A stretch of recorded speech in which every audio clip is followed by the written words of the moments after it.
quero convidar você a abrir a sua Bíblia em Apocalipse capítulo 2, dos versículos 12 até o versículo de número 17, para a nossa pregação e exposição do texto neste dia de hoje. Apocalipse capítulo 2, versículo 12 ao 17. Diz assim a palavra: ao anjo da igreja em Pérgamo, escreve: estas coisas diz aquele que tem a espada afiada de dois gumes. Conheço o lugar em que habitas, onde está o trono de Satanás, e que conservas o meu nome e não negaste a minha fé. Ainda nos dias de Antipas, minha testemunha, meu fiel, o qual foi morto entre vós, onde Satanás habita. Tenho, todavia, contra ti algumas coisas, pois que tens aí os que sustentam a doutrina de Balaão, o qual ensinava a Balaque a armar ciladas diante dos filhos de Israel, para comerem coisas sacrificadas aos ídolos e praticarem a prostituição. Outros sim, também, tu tens os que da mesma forma sustentam a doutrina dos nicolaítas. Portanto, arrepende-te, e se não, venho a ti sem demora, e contra eles pelejarei com a espada da minha boca. Quem tem ouvidos, ouça o que o Espírito diz às igrejas. Ao vencedor dar-lhe-ei do maná escondido, bem como lhe darei uma pedrinha branca, e sobre essa pedrinha escrito um nome novo, o qual ninguém conhece, exceto aquele que o recebe. Agradecemos a Ti, Senhor, pela Tua palavra, que foi lida nesse momento, e rogamos ao Teu Santo Espírito para que ilumine o nosso coração, a nossa mente, ó Deus, de forma que sejamos transformados por Ti, ó Deus, ao ouvir a exposição desta palavra, que o Senhor fale ao Teu povo, ó Deus, que o Senhor fale ao coração do Teu povo, porque dependemos totalmente de Ti, e precisamos desesperadamente da Tua palavra. Use de misericórdia para conosco. Assim nós oramos, em nome do Senhor Jesus Cristo. Amém. Irmãos, eu acredito que todos nós, como pessoas, alguma hora da nossa vida, a gente tem de lidar com algumas críticas. Temos de lidar com críticas talvez ali no começo, quando nós somos ainda pequenos, na nossa vida familiar, na nossa vida escolar, quando nós caminhamos ali para a faculdade e depois na vida, no mercado de trabalho, lidamos com críticas o tempo todo. Nós encontramos pessoas na nossa vida e na nossa existência que sabem chamar nossa atenção, que sabem educadamente nos conduzir a crescer nessas coisas, bem como nós também deparamos com pessoas que não sabem como colocar uma palavra, às vezes criticam de forma exagerada, às vezes nos machucam e muitas vezes nos tornamos desmotivados pelas coisas que essa pessoa falou, pelo modo que essa pessoa se colocou diante de nós. Enfim, lidamos com críticas, lidamos com admoestações, com chamadas de atenção ao longo de toda a nossa vida, não é verdade? E isso é tão real, irmãos, é tão real que a Bíblia nos mostra isso, não apenas nesta passagem que nós acabamos de ler, mas também em outros textos nós vamos ver ali Deus chamando a atenção, sabendo conduzir ali os pontos positivos e os pontos negativos de determinadas pessoas, e em especial com estas 7 igrejas com quem Ele quer tratar. Aqui nós vemos uma preocupação do nosso Senhor como grande pastor, como um sumo pastor que quer cuidar das suas ovelhinhas. Ele quer cuidar bem do seu rebanho, livrá-lo de todos os perigos. E ainda depois de ressurreto, ele aparece a João, já o apóstolo, o último dos 12 apóstolos a estar vivo na época. Ele estando exilado ali na ilha de Pátimos, Jesus se revela a João, a fim de escrever este livro que é tão complexo e tão abençoado para nós, que tem um cunho de trazer aqui uma palavra de encorajamento, uma palavra de admoestação àquelas igrejas que estavam vivendo dias turbulentos na sua vida. E é interessante, meus irmãos, que nós vemos aqui que Jesus destaca duas questões importantes na vida desta igreja, em especial a igreja de Pérgamo. E é sobre ela, sobre uma característica, um ponto positivo que eu quero falar e um ponto negativo. Jesus, como Ele é um Senhor, todo sábio, poderoso, Deus onipotente, onisciente, Ele sabe bem como conduzir uma conversa, sabe bem como conduzir uma repreensão e uma admoestação. Então ele começa esse texto bíblico especificamente chamando a atenção para as coisas boas que aquela igreja de Pérgamo tinha. E uma das coisas que eu quero destacar, um ponto, uma qualidade que eu quero destacar aqui, que Jesus, na verdade, que o próprio Senhor Jesus destaca desta igreja, que nos salta aos olhos quando nós lemos o texto, também é a sua fidelidade em meio ao sofrimento.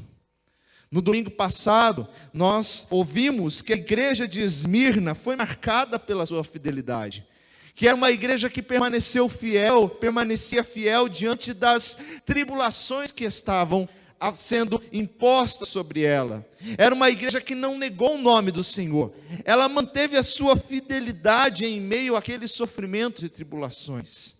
De forma semelhante, nós vamos ver que Cristo também elogia essa igreja. Ele destaca essa qualidade da igreja de Pérgamo como uma qualidade que eles tinham na sua vida. Veja isso especificamente nos versículos 12 e 13. Diz assim: ao anjo da igreja em Pérgamo escreve: estas coisas diz aquele que tem a espada afiada de 2 gumes.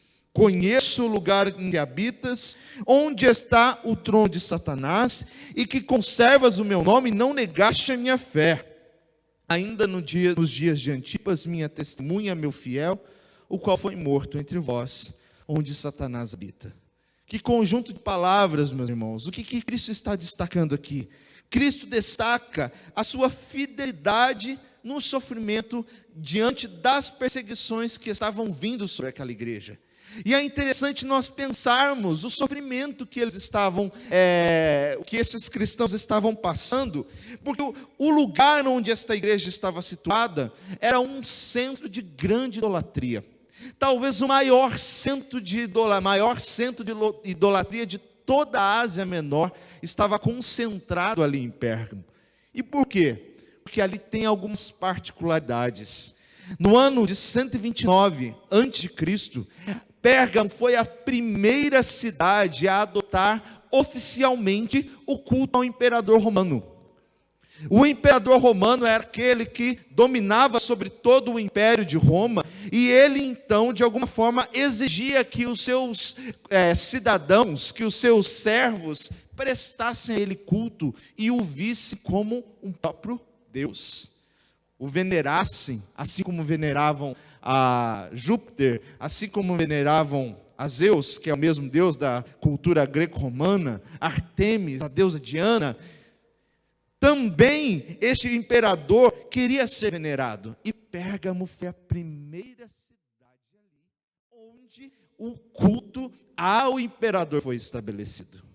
E não apenas por isso, irmãos. Era um lugar peculiar, de forma que Cristo caracteriza a cidade de Pérgamo como onde habita o trono de Satanás. E por que isso? Algumas referências interessantes. Primeiro, porque ali tinha o primeiro templo de adoração ao imperador. Em segundo lugar, porque existia talvez ali uma colina atrás de Pérgamo. Dizem os entendidos que, com forma de cone, existiam vários templos de adoração aos deuses grego-romanos. Templos para cada deus ali que era adorado naquela cultura pagã. E em especial ali o trono de Zeus, talvez o maior do panteão, como nós conhecemos ali da mitologia, também era venerado. Era comum se fazer sacrifícios a esses deuses constantemente. Era comum que as pessoas, os gregos, os habitantes ali de Pérgamo se apresentassem constantemente para oferecer sacrifícios, adoração, acender um incenso, como nós diríamos nos nossos dias de hoje, acender uma vela para aquele Deus tal. Da mesma forma existia em Pérgamo. E é interessante que lá também existia adoração a um Deus com um nome estranho para nós, que chama Esculápio, que o seu símbolo, ele era emblemado com uma serpente. A serpente que nós conhecemos hoje lá da medicina, veio especificamente deste Deus, onde se apresentavam pessoas ali, dizendo que foram curadas por aquela entidade, ou então oferecendo sacrifícios para serem de alguma forma curados das suas enfermidades ali, ou seja, uma grande multidão afluía a Pérgamo por causa da sua adoração, porque ela era um centro totalmente idólatra. Talvez a gente não tenha visto nada parecido aqui no nosso Brasil. Imagine só um lugar onde tenha tantos e tantos deuses, adoração a tantos deuses romanos, onde flui grande multidão, para que então possam ali venerar aqueles deuses. Por esta razão, Jesus declara que Pérgamo é o lugar onde habita Satanás. E essa descrição é muito importante para nós, porque ele está falando ali para os cristãos que viviam naquela terra, que habitavam, que moravam ali, que criaram raízes ali, que cresceram ali. Ou seja, Jesus está vendo ali a sua fidelidade em tantos momentos em que eles eram oprimidos, perseguidos por causa dessa adoração que existia. Jesus destaca que esta era uma igreja perseguida intensamente por causa da sua fé em Cristo. Devido ali ao culto aos deuses, especialmente aqui nós destacamos ao culto ao imperador, eram oferecidos banquetes, onde as pessoas deveriam se apresentar para poder comer daquelas carnes, acender um incenso e adorar aqueles deuses, se curvando, e até mesmo dizendo assim: César é Senhor. Este era o requerimento que aquela cidade, que aqueles habitantes precisavam fazer, diante da situação cultural em que eles estavam. E por causa disso, meus irmãos, quem não fizesse, havia uma pressão tremenda, uma pressão grande sobre essas pessoas, especialmente sobre os cristãos que se rejeitavam a fazer essas coisas. Muitos tinham seus bens confiscados, as suas propriedades perdidas ali pelo governador da cidade, pelo prefeito, se a gente pode dizer assim, eram expulsos do seu trabalho. Normalmente, primeiramente, requisitavam-se que os cristãos apresentassem esses sacrifícios aos deuses. Subisse lá naquela colina em forma de cone, apresentasse um sacrifício a Zeus. Se eles rejeitavam fazer isso, então acontecia essa perseguição de primeiro nível. Eles tinham lá os seus bens confiscados, tinham a sua vida praticamente social, retirada deles. Eram colocados como excluídos da sociedade, eram colocados à margem da sociedade, porque eles não se voltaram, não quiseram praticar essas coisas. Porém, a maior prova estava quando eles se recusavam a declarar que César é Senhor. Para o Império Romano, na visão do Império Romano, isso era uma demonstração de grande traição, porque cada cidadão devia fidelidade, lealdade ao seu imperador. Roma era colocado ali, o nacionalismo de Roma era colocado como acima de todos. Eles deveriam primeiro ser leais a Roma e depois as outras coisas. Para o imperador aquilo soava de uma forma terrível. Ou seja, se você não se recusa a participar deste templo, das coisas que nós estamos fazendo aqui, se você se recusa a dizer que César é Senhor, então você tem que pagar com a sua própria vida. Sentença de morte. Muitos cristãos perderam a sua vida, especialmente porque o imperador que estava governando na época em que Apocalipse foi escrito, foi o imperador Domiciano. um dos imperadores mais terríveis de todo a história do governo romano, porque ele se autodeclarava: eu sou Deus. O seu próprio nome trazia esta inferência de que ele era mesmo Deus. E quando os cristãos se voltavam, os cristãos negavam a fazer isso, então eles eram perseguidos. Por isso Jesus, ele sustenta aquilo que ele fala no versículo 13, dizendo que eu conheço o lugar onde vocês estão. Eu sei que o lugar que vocês estão é um pouco mais difícil do que todos. Em Éfeso tem lá o templo da deusa Diana. Em Esmirna também tem um centro comercial muito grande, onde envolve também idolatria. Mas em Pérgamo, o negócio é um pouco mais intenso. Então eu sei que o lugar onde vocês estão aí é onde Satanás habita também. Mas vocês, diz Jesus aqui, que eles conservaram o nome dele. O que significa essa expressão, conservas o meu nome? Isto é, eles não falaram César é Senhor. Eles não diziam César é Senhor, mas apenas Jesus Cristo é Senhor. Ele é o único Deus. Então nós vemos essa característica desta igreja: somente Cristo é o Senhor. Muitos crentes foram mortos por causa disso. Muitos crentes deram a sua vida, de forma semelhante ali ao que nós vimos relatado no livro de Daniel. Quando Daniel e seus amigos eram requisitados para apresentar de alguma forma ali uma lealdade, um comprometimento com a Babilônia. A mesma situação, se a gente pode ver aqui com algumas nuances, algumas coisas bem diferentes, é apresentado diante de Daniel e seus amigos, pedindo que ou que ele parasse de clamar a Deus verdadeiramente, porque senão seria lançado numa cova de leões. Da mesma forma, aqueles cristãos estavam sendo perseguidos porque eles não queriam se comprometer com o sistema. Eles não queriam abrir mão da sua fé. É aquilo que nós cantamos: firmes na fé e sem vacilar. Firmes, permanecendo ali, olhando para Jesus, eles sustentavam que Cristo era apenas o Senhor deles. E nós temos aqui, meus irmãos, destacado no livro de Apocalipse, que mesmo nos dias mais intensos de perseguições, dando a entender que muitos perderam a sua vida, inclusive um dos nomes ali, talvez, dos pastores da igreja de Éfeso, como conta a tradição, que era Antipas, do qual está falando aqui o versículo 13. Minha testemunha, o meu fiel, o qual foi morto entre vós, onde Satanás habita. E estudando um pouco sobre a tradição, da forma como Antipas foi martirizado, é interessante a história deste homem. Conta a tradição que primeiramente ele foi preso por negar oferecer sacrifício aos deuses. Depois ele foi solto e continua pregando para que os cristãos não se envolvessem, para que eles não se envolvessem com os banquetes de adoração ao imperador, para que eles deixassem de lado, para que eles essas coisas e conservassem o nome de Jesus como único Senhor.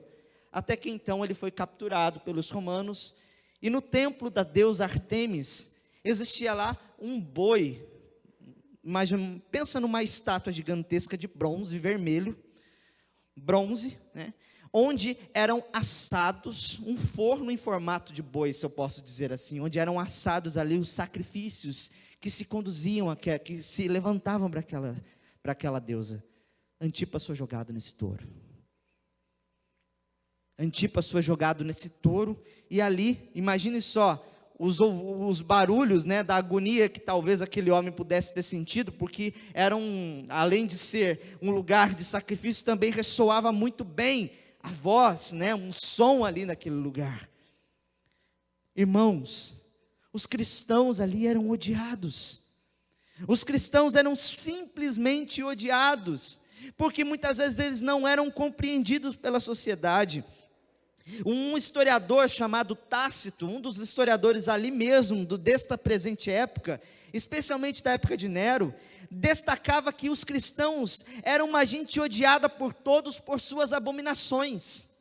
Vejam só, na mente dos romanos, na mente daquela pessoa, daquelas pessoas, e pessoas vamos dizer assim, de cultura elevada, intelectuais como esse Tácito, eles viam com maus olhos os crentes, pelo fato deles se reunirem juntos, por eles não se submeterem ao Império Romano, eram vistos ali como pessoas odiadas por todos.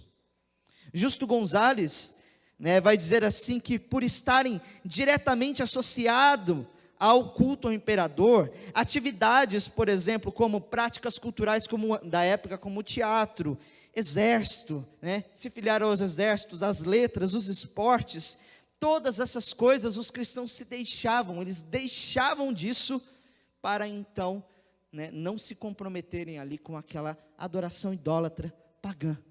E por conta disso, sabe como que os romanos viam?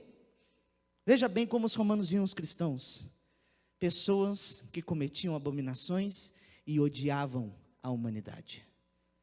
Talvez você veja uma pequena semelhança nos discursos que muitas pessoas falam hoje com relação ao cristianismo de forma geral.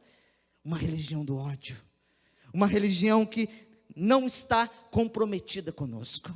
Não está comprometida com a nossa cultura. Contudo, meus irmãos, não era totalmente assim para todos. Jesus elogiou a fé desses irmãos. Ele mostrou aqui bem claro que eles eram uma igreja perseverante, uma igreja que permanecia fiel em meio ao sofrimento. Mas havia no meio desta igreja pessoas que estavam também relativizando a sua fé. Veja o que diz aqui os versículos de número 14, 15 e 16. Diz assim: tenho todavia contra ti algumas coisas, pois que tens aí os que sustentam a doutrina de Balaão, o qual ensinava Balaque a armar ciladas diante dos filhos de Israel para comerem coisas sacrificadas aos ídolos e praticarem a prostituição. Outros sim, também tu tens os que da mesma forma sustentam a doutrina dos nicolaítas. Irmãos, apesar desta igreja ser uma igreja fiel, existiam aqueles que estavam cedendo à pressão. Imagine só você, a pressão que esses cristãos sentiam. De fato, Jesus estava falando: olha, eu conheço, eu sei que vocês estão passando. Pode crer, eu sei muito bem, porque eu também fui morto. Eu também estive sob pressão o tempo todo. Eu tive que dar a minha vida, eu permaneci fiel, eu sei aquilo que vocês estão vivendo. Eu me encarnei, eu sou homem assim como você, porém sem pecado. Eu entendo aquilo que vocês estão passando.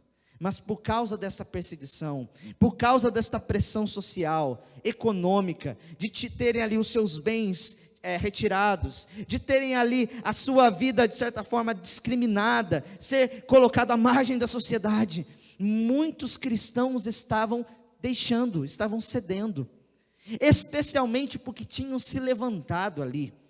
Veja bem, é interessante, muito interessante o que esse texto nos diz, porque primeiro ele destaca uma ameaça externa, que era o imperador, que era a opressão, a perseguição do Estado sobre os cristãos, mas existia um perigo maior, talvez, dentro da igreja, dentro dos cristãos existiam pessoas que estavam relativizando a fé, e conduzindo os irmãos, vamos dizer assim, que eram mais fracos, a pecar, a errar.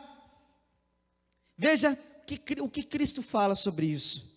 Era uma igreja que estava em constante perseguição, mas também havia aqueles que relativizavam a sua fé. Apesar do testemunho fiel que esses irmãos estavam dando, eles estavam sendo tolerantes com os falsos mestres. E aqui é o oposto da igreja de Éfeso. Se nós voltarmos lá para a primeira igreja, Éfeso foi elogiada porque eles não toleraram esses homens. Lá existiam as pessoas que da mesma forma ficavam lá, induzindo os crentes a pensarem da seguinte forma: olha, se eu chegar lá no templo, oferecer lá um incensozinho, não vai dar nada, é só um incensozinho, o que é aquele ídolo? Éfeso foi elogiada por expulsar essas pessoas da igreja. A igreja de Pérgamo não fez isso. Ela permitia que esses homens continuasse andando no meio dela, pervertendo a doutrina de Cristo. Trata-se de pessoas que persuadiam os cristãos a participarem dos banquetes imorais, especialmente do culto ao imperador, para não ter a sua vida, de alguma forma, privada, ser privados de alguma coisa. Esses irmãos tinham a intenção, muitas vezes, de afastar o sofrimento, como eu disse. Cristo deu duas nomenclaturas para esses homens. Ele chama primeiramente esses homens de Balaão, aqueles que sustentam a doutrina de Balaão. E aqui ele está se referindo a um personagem muito conhecido do Antigo Testamento, especialmente ali no momento em que Israel estava se formando, depois de Deus ter tirado Israel do Egito e estar ali no momento de condução para a terra prometida, no deserto. Existiu ali um homem, que dizia-se profeta de alguma forma, um mago, que queria amaldiçoar Israel, a pedido de um rei chamado Balaque, e nós conhecemos bem a história, que em vez de amaldiçoar, ele abençoou, Deus ali mudou as palavras, mudou a intenção deles, mas o desejo daquele homem, era perverter o coração de Balaque. Enciumado pela sua inveja, ele queria então dar conselhos para armar ciladas, para que o povo de Israel caísse lá em imoralidade. E foi o que aconteceu tempos depois, ali, nos é registrado em Números 25, de 1 a 13, no capítulo 31, 16, dizendo que Balaão foi aquele, vamos dizer assim, aquele língua de cobra, como diz lá do Senhor, aquele personagem semelhante do Senhor dos Anéis, que estava lá pervertendo o coração, que estava lá ludibriando, dando conselhos falsos, para que as pessoas, então os filhos de Israel, se deitassem com outras mulheres, praticassem imoralidade, apresentassem culto aos deuses pagãos. Assim era que estava acontecendo. É interessante que Cristo destaca esses homens como Balaão. E sabe qual que é o significado, da palavra Balaão? Aquele que vence o povo. Ou seja, o povo de Deus estava sendo vencido pelas mentiras dos falsos mestres. E não apenas Balaão, Jesus destaca essas pessoas também como os nicolaítas. E é interessante o que significa esse nome, Nicolau, talvez se referindo a algum nome especificamente ali daquela igreja, mas que diz, aquele que destrói o povo, ou seja, que leva o povo à ruína. Existiam dentro daquela igreja os Balaões e os Nicolaítas, pessoas que estavam pervertendo o coração do povo de Deus, e a igreja de Éfeso não estava fazendo nada com relação a isso. Eles poderiam dizer assim, eles diziam assim a essas pessoas, que não havia problema em participar desses festivais, comer as carnes oferecidas aos ídolos, ou oferecer um incenso. O que vale é o que você está sentindo no seu coração. Você já ouviu esse discurso hoje? Talvez você pense assim, eu preciso dar uma acessada na pornografia para apimentar o meu casamento. Meu casamento está muito tedioso. Eu preciso assistir essas coisinhas um pouco, para poder elevar ali o nível de intimidade com a minha família. É para o bem do meu casamento. Ou, se você namora, você é jovem, solteiro, está namorando, às vezes você pensa assim, eu preciso fazer sexo antes do casamento para saber como que é. Será que eu vou gostar? Será que ela vai corresponder a mim da mesma forma? Irmãos, então, e existem também aqueles que muitas vezes falam assim, olha, eu acredito na Bíblia, mas nem tudo o que está escrito lá é verdade. Irmãos, que estavam relativizando a sua fé. Para nós pode parecer banal, chegar lá, comer uma comida, ou então acender um incenso, mas não é. Para Cristo, aquilo era realmente algo importante, que precisava ser tratado no coração daqueles irmãos. E Cristo chama eles aqui para verdadeiramente se converter. Um crente que pode afirmar algumas doutrinas de Jesus, ou seja, um crente pode afirmar algumas doutrinas de Jesus e desprezar outras muitas vezes. a fim de não sofrer as consequências de uma fé comprometida somente com Cristo. Eles estavam estreitando demais o relacionamento deles com a cultura vigente. A gente tem de sempre se lembrar, irmãos, que nós temos de nos envolver nas esferas da cultura. Calvinismo vai tratar muito disso, a Bíblia trata muito disso. Não é pecado praticar esportes, não é pecado nós lermos bons livros, assistirmos filmes, ouvirmos boas músicas, mas existe um nível de estreitamento com a cultura que nós precisamos nos afastar. E esses irmãos estavam relativizando isso. Para eles, determinadas coisas não tinham importância nenhuma, tanto faz como tanto fez. Para quê? E era isso muitas vezes o que acontece. Acontece com as pessoas. Tipo, quando a gente pensa, quando você está na sua empresa, né, e tem aquelas festas que você diz assim, eu preciso participar daquela festa que eu sei que é pesada. O pessoal da minha empresa lá, ninguém respeita ninguém, muitas vezes lá rola bebedeira, rola coisas terríveis ali, e eu preciso participar daquilo para agradar meu chefe. Contextos parecidos com o nosso, irmãos. Eu não posso dizer que eu sou cristão na faculdade, porque senão eles vão me odiar, eu vou perder a amizade, eu vou perder a influência que eu tenho. Tais situações são prejudiciais ao povo de Deus e ao seu testemunho, porque mostra que o nosso comprometimento não está sendo total com Cristo e a sua palavra. O que Cristo queria daquela igreja? Comprometimento total, que eles não relativizassem a sua fé. E meus irmãos, sinceramente, o que nós vemos hoje é um contexto totalmente parecido.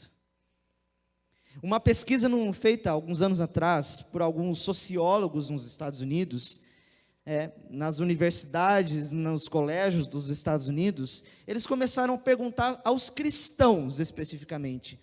Uma pesquisa voltada especialmente para os jovens e adolescentes cristãos, daquela nação, e eles chegaram a algumas conclusões muito interessantes a respeito da fé que os adolescentes e os jovens professavam na igreja protestante americana. É o que eles chamavam de deísmo terapêutico moralista. O que é o deísmo? Eu acredito em Deus, mas que Ele não está relacionado com a minha vida. Ele se relaciona de alguma forma comigo, mas não tudo. Veja bem a conclusão que eles chegavam, que esses jovens criam que Deus criou, ordena tudo no mundo, que Deus sustenta a vida na terra, que o mundo foi criado como uma obra de Deus, Eles criam, eles chegaram à conclusão ali dessa pesquisa, que Deus, que esses adolescentes pensavam da seguinte forma, que Deus quer que as pessoas sejam boas e agradáveis e justas umas com as outras, como ensina a Bíblia e a maioria das religiões. Ou seja bonzinho só.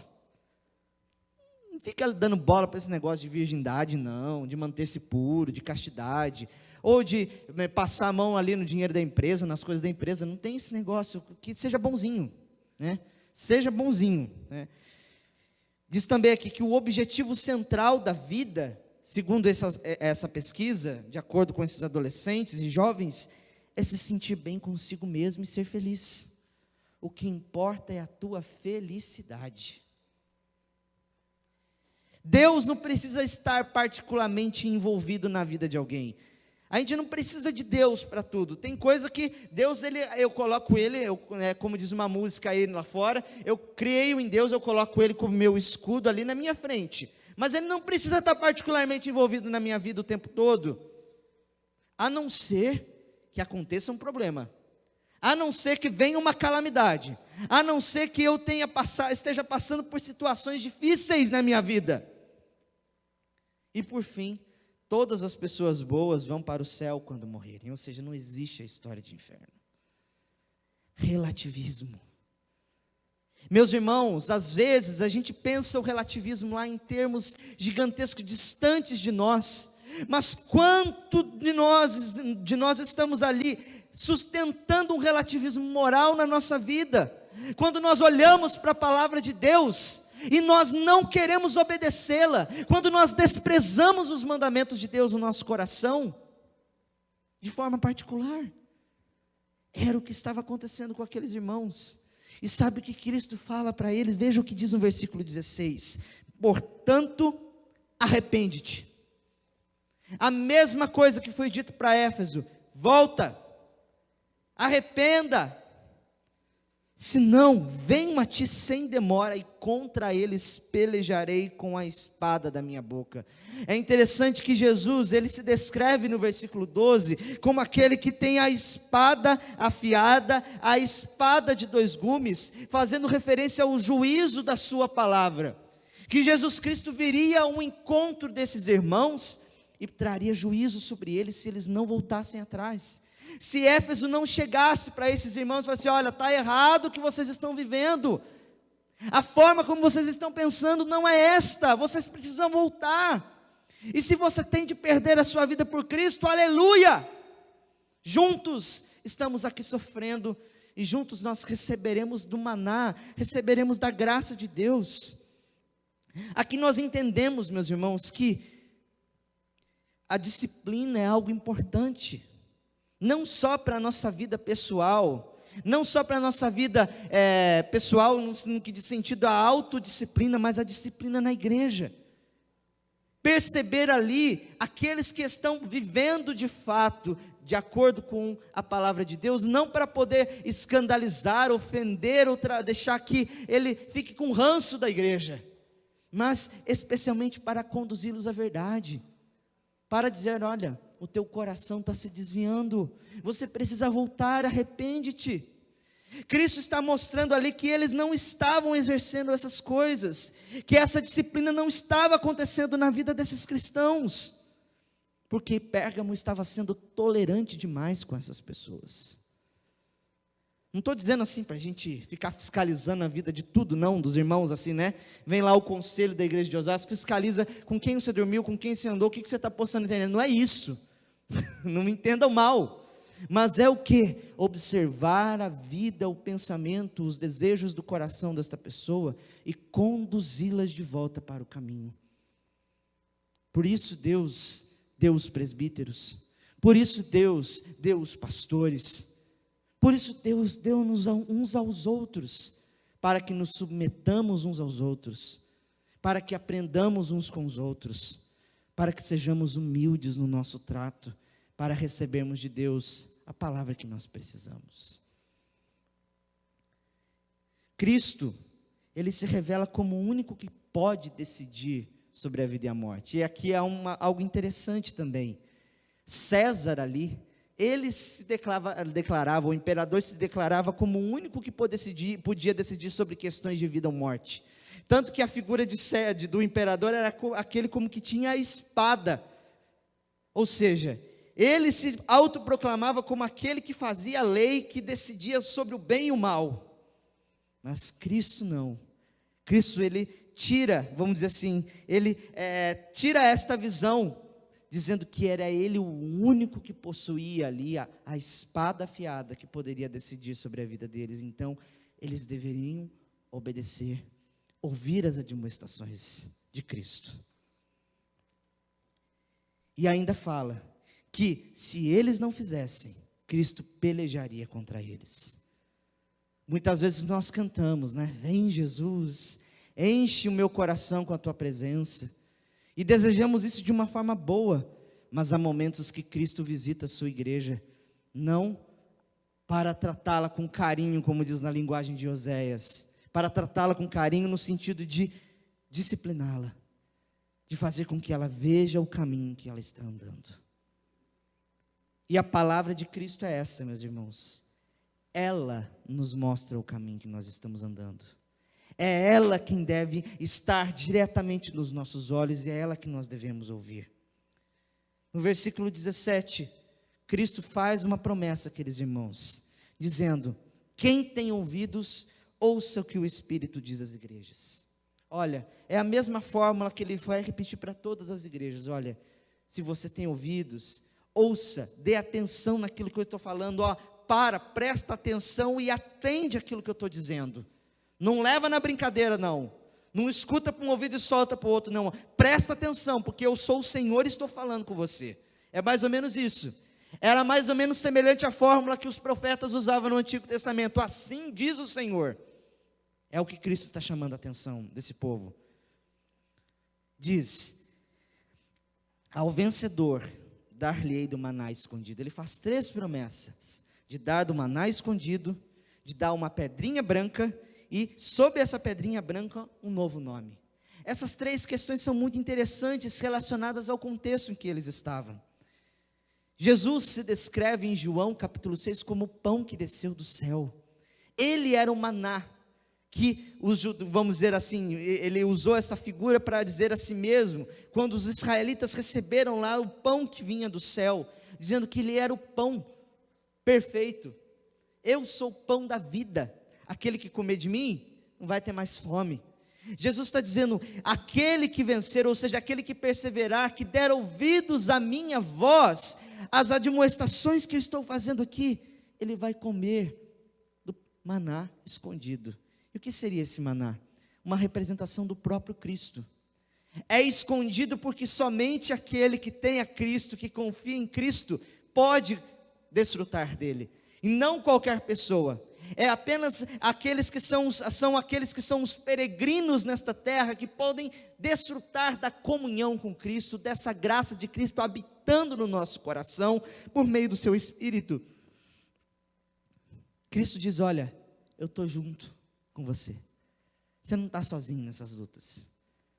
Esse maná representa isso, a presença, a comunhão com Cristo, que é nos dada nessa vida e depois, em todo o tempo da nossa vida cristã presente. Também fala aqui de uma pedrinha branca. Muitos vão especular o que é essa pedrinha branca, na verdade. E é claro que é um tanto enigmático, né? Mas diz respeito ali à santificação. A santificação que aqueles povos, por isso era a pedrinha branca. Uma pedrinha ali, entendeu? Que eles carregariam ali, contendo o seu novo nome. Talvez fazendo referência ali às plaquinhas que o próprio sumo sacerdote, como Arão, carregava no peito com o nome das 12 tribos ali de Israel, dizendo: olha, uma pedrinha que te marca como diferente, que destaca ali a santidade. Branco sempre vai trazer essa ideia no Apocalipse de vestes resplandecentes, de santificação, de vida purificada, de vida santificada. E era isso que Cristo tinha para eles: olha, eu tenho uma vida santificada para vocês, uma vida santa, não pelas suas obras, pelos que vocês praticam, mas porque eu dou a vocês. E um novo nome, ou seja, um nome ali registrado, que está comprometido de fato com Cristo, que carrega no seu próprio nome o comprometimento com Cristo e o seu Evangelho, com a palavra dele. Nós recebemos um novo nome, uma nova natureza, como o pastor falou aqui. Novo nascimento não é um melhoramento da vida que a gente tinha, porque nós estávamos mortos em nossos delitos e pecados, mas nós recebemos o quê? Uma nova vida, um novo nome, que pertence, que está associada ao Senhor Jesus Cristo, ao Rei dos Reis, que faz ali um contraponto com aquilo que nós chamamos de marca da besta, aquilo que fala no Apocalipse posteriormente. Ou seja, Satanás marca aqueles que são seus, mas antes de tudo, Cristo também tem aqueles que são marcados por ele, que estão comprometidos verdadeiramente com o Evangelho, que estão perseverando na sua fé em todo o tempo. Irmãos, nós aprendemos a ouvir muitas críticas na nossa vida ao longo de toda a nossa história. Nós aprendemos a ouvir palavras de pessoas que vêm com amor e nos falam as coisas que precisamos. Também, às vezes, engolimos muitas palavras das pessoas, que muitas vezes nos criticam por inveja, por outras questões, né, por motivações que nós não sabemos quais. Mas, eis aqui as palavras de Cristo para a sua igreja. Eis aí aquilo que Cristo tem para nós hoje. Não era apenas para aqueles cristãos. Nós, de forma semelhante, estamos envolvidos em uma cultura que está sendo cada vez mais paganizada. em uma fé que está sendo relativizada constantemente nas universidades, nos movimentos sociais. Nós vemos demonstrado o ódio pelos cristãos em todo o tempo. Aqui, de forma verbal, no Oriente Médio, de forma física, com perseguições, com agressões. Esta foi a realidade de Pérgamo, e essa também é a nossa realidade. Não nos deixemos dar ouvidos àqueles que, como na literatura de Tolkien, J.R.R. Tolkien, eram chamados de língua de cobra. Um conselheiro mau de um rei que estava lá, com seus conselhos ruins, estavam subjugando um reino todinho. Um rei que era alto e esbelto, conhecido ali pelo seu cabelo louro, grande, forte, temido por todos, que estava se encurvando no seu trono por causa dos conselhos de um personagem chamado Língua de Cobra. Se você ler Senhor dos Anéis, você vai entender o que eu estou falando. Da mesma forma, não demos ou não nos deixemos dar ouvidos àqueles que dizem que não tem nada demais você praticar determinadas coisas, porque isso, o que importa é apenas o que está no seu coração. Demos ouvidos àquilo que a palavra nos ensina em todo o tempo. Você tem dado ouvidos à palavra de Deus? Ou você tem permitido que determinadas linguinhas de cobras estão lá sussurrando nos seus ouvidos? Balaões e nicolaítas lá no meio da sua vida o tempo todo sussurrando, pensando assim: olha, não tem nada demais eu relacionar a minha fé cristã com as outras coisas deste mundo. Não tem nada demais. Nas coisas pecaminosas deste mundo, as coisas das quais nós devemos deixar.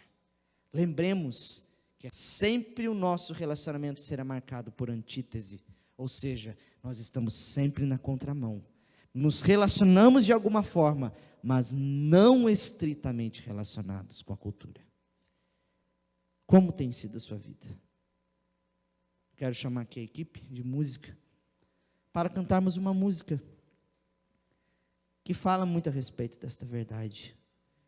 Uma oração que nos mostra isso, para sondarmos o nosso próprio coração, se nós estamos de fato deixando o Evangelho, relativizando as coisas, ou se nós estamos vivendo de acordo com a graça de Deus.